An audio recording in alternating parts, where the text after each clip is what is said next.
आपके और हमारे YouTube channel MSSP online classes में आपका स्वागत है। तो आइए आज बिहार बोर्ड 2026 के लिए VBI इंपॉर्टेंट क्वेश्चन मैं लेकर आया हूँ। जो बिहार बोर्ड 2026 के एग्जाम में इस क्वेश्चन के आने की संभावना ज्यादा होगी। तो आइए हाइट एंड डिस्टेंस के कौन सा क्वेश्चन है और एग्जाम में अगर ये क्वेश्चन अगर आ जाए तो कैसे बनेगा, आइए हम समझते हैं। क्वेश्चन कहता है एक मीनार के पाद बिंदु से एक भवन के शिखर का उन्नयन कोण 30 डिग्री है और भवन के पाद बिंदु से मीनार के शिखर का उन्नयन कोण 60 डिग्री है। यदि मीनार 50 मीटर ऊंची हो तो भवन की ऊंचाई क्या होगी। क्वेश्चन हमसे यही कहा। तो मैंने बार बार आपको जरूर बताया होगा कि जब क्वेश्चन हाइट एंड डिस्टेंस का अगर आता है तो हमें एक से अधिक बार क्वेश्चन को पढ़ना है और उसके अर्थ को समझकर एक सही चित्र अंकित करना है। सही चित्र बनाने के बाद जो क्वेश्चन में प्रदत्त कोण एवं दूरी दिया होगा उसे हम अंकित करेंगे और फिर हम समकोण त्रिभुज की पहचान कर समकोण त्रिभुज की पहचान करेंगे और पहचान करने के बाद हम त्रिकोणमितीय अनुपात की परिभाषा देंगे। तो चलिए समझते हैं क्वेश्चन क्या कहा और कैसे पिक्चर बनेगा वो भी हम समझते हैं। तो आइए हम समझते हैं। पहले ही मैं खींच लेता हूं 3 पार्ट में ताकि हमें बनाने में दिक्कत ना हो। क्वेश्चन में हमें कहा एक मीनार के पाद बिंदु से एक भवन के शिखर का उन्नयन कोण। तो मान लीजिए एक मैं बना दिया मीनार और एक मैं बना दिया मान लीजिए भवन, दोनों एक ही क्षैतिज तल पर होंगे। इस बात को हमेशा याद आप रखेंगे कि जो भवन जो होगा और मीनार जो होगा वो एक ही क्षैतिज तल पर होंगे। इस बात को आप जरूर याद रखेंगे। तो मान लीजिए ये मीनार है, आपको याद रखना है इस वाला को हम कहेंगे मीनार और इस वाला को हम कहेंगे भवन। बारी बारी से समझेंगे, जितना आराम से समझोगे उतना ही आपके लिए अच्छा होने वाला है। अगर ये समझ में नहीं आया, अगर बिहार बोर्ड 2026 के एग्जाम में अगर आ गया तो आपका 5 नंबर गया। इसलिए 5 नंबर पाने के लिए आप इसको सही से समझिए। तो एक भवन है एक मीनार है, दोनों एक ही क्षैतिज तल पर है। तो क्वेश्चन में कहा एक मीनार के पाद, मीनार का पाद ये होता है और शिखर ये होता है, भवन का पाद ये है शिखर ये है। तब क्वेश्चन में कहा मीनार के पाद बिंदु से मतलब इससे जब भवन के शिखर मतलब भवन के शिखर को जब देखता है पाद बिंदु मीनार के तो इस पर आपके जो बनेंगे कोण वो कितना डिग्री के 30 डिग्री के बनते हैं। फिर हमें कहा और भवन के पाद बिंदु मतलब भवन का ये पाद बिंदु है मतलब जर ये है भवन का। आपको इस बात को याद रखना है कि भवन के पाद मतलब पाद से मीनार के शिखर का उन्नयन कोण 60 डिग्री। तो नीचे आ गया, ये रहा आपका 60 डिग्री। आई होप कि आपको समझ में आया होगा। मान लिया जाए कि ए और बी मीनार है, सी और डी जो है ये भवन है। इतनी बात आई होप कि आपको समझ में आया। मीनार के पाद बिंदु से, तो मीनार के पाद मतलब जड़ से भवन के शिखर का उन्नयन कोण कितना 30 डिग्री और भवन के पाद मतलब जड़ से इस शिखर को जब देखा तो 60 डिग्री का कोण बनता है। जबकि मीनार कितना 50 मीटर ऊंची है, तो मीनार 50 मीटर ऊंची है। तो कहा कि भवन की ऊंचाई क्या होगी, तो भवन की ऊंचाई कितना h मीटर। आई होप कि यह बात आपको समझ में आया होगा। मान लीजिए BC क्षैतिज तल को मैंने x मीटर मान लिया। इतना बात आई होप कि आपको पिक्चर में समझ में आ गया। तो हाइट एंड डिस्टेंस क्वेश्चन आपसे तभी बनेगा जब आपको पिक्चर बनाने आएगा। अगर पिक्चर बनाने नहीं आया तो हाइट एंड डिस्टेंस के क्वेश्चन आपसे बनने वाले नहीं है। चलिए तो हम समझते हैं क्या क्या लिखना है। माना कि भवन की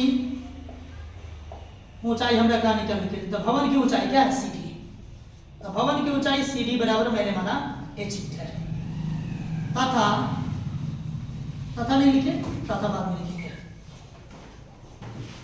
मीनार की ऊंचाई भी दिया गया है AB जो कितना दिया गया है 50 मीटर ऊंची है। जबकि BC आधार है जो कि जिसको मैंने माना था x मीटर माना है और कोण ACB चाहे BCA कोण को हमेशा बीच में रखा जाता है। तो कोण ACB बराबर कोण कितना 60 डिग्री है तथा कोण देख लीजिए BC जब करेंगे CBD बराबर कितना 30 डिग्री।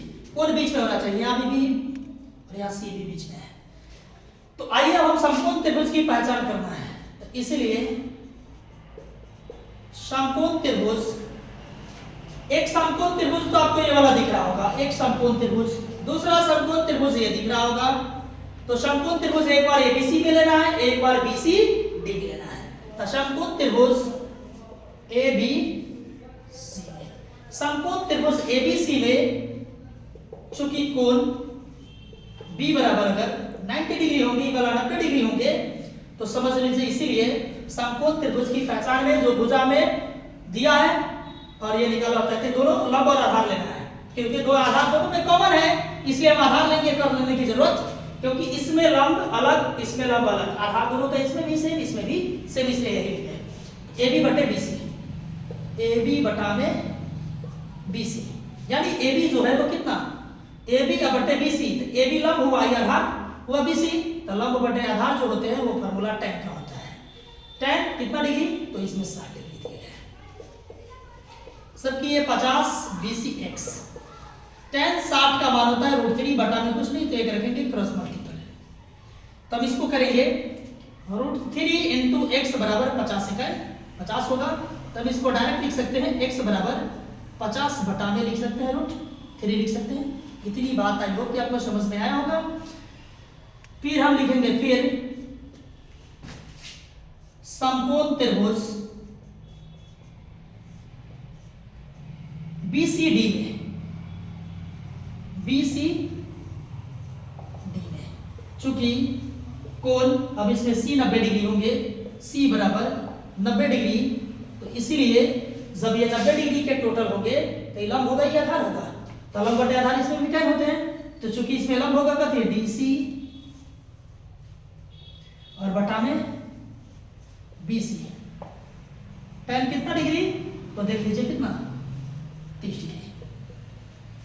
अब देखिए DC जो है वो कितना h है, जबकि BC जो है वो x है, और tan 30 का जो मान होता है वो 1/√3 होते हैं। तो हम इसको करेंगे यहां से, तो √3h और x का x होता है। अब देख लीजिए √3h, हमें तो h का मान निकालना है ना, भवन की ऊंचाई, तो x के जगह मान हम निकालेंगे, पुट कर देंगे 50 बटे √3, हम लिख देंगे कि चूंकि x बराबर मैंने निकाला था 50 बटा √3 निकाल रखा है। अब इसको जब हम करेंगे तो बटा 1 रखिए, क्रॉस मल्टीपल भी कर से √3 3 होगा, वर्गमूल 3 होता है, h 10 के पास 50 इकाई 50, यानी h बराबर 50 बटा में √3, या इसी को लिख सकते हैं 16.2/3 लिख सकते हैं, क्योंकि 16 3 48 तो 50 बटे 3। तो लास्ट में हमें लिख देना है कि अतः भवन की h मतलब ऊंचाई जो होगा वो 16.2/3 मीटर होगा। ये रहा आपका आंसर। तो इसी तरह के क्वेश्चन बिहार बोर्ड में पूछे जाते हैं। तो इसी तरह के क्वेश्चन का सॉल्यूशन पाने के लिए हमारे YouTube channel MSSP online classes को सब्सक्राइब कीजिए। फिर हम अगले क्वेश्चन के साथ मिलते हैं। धन्यवाद।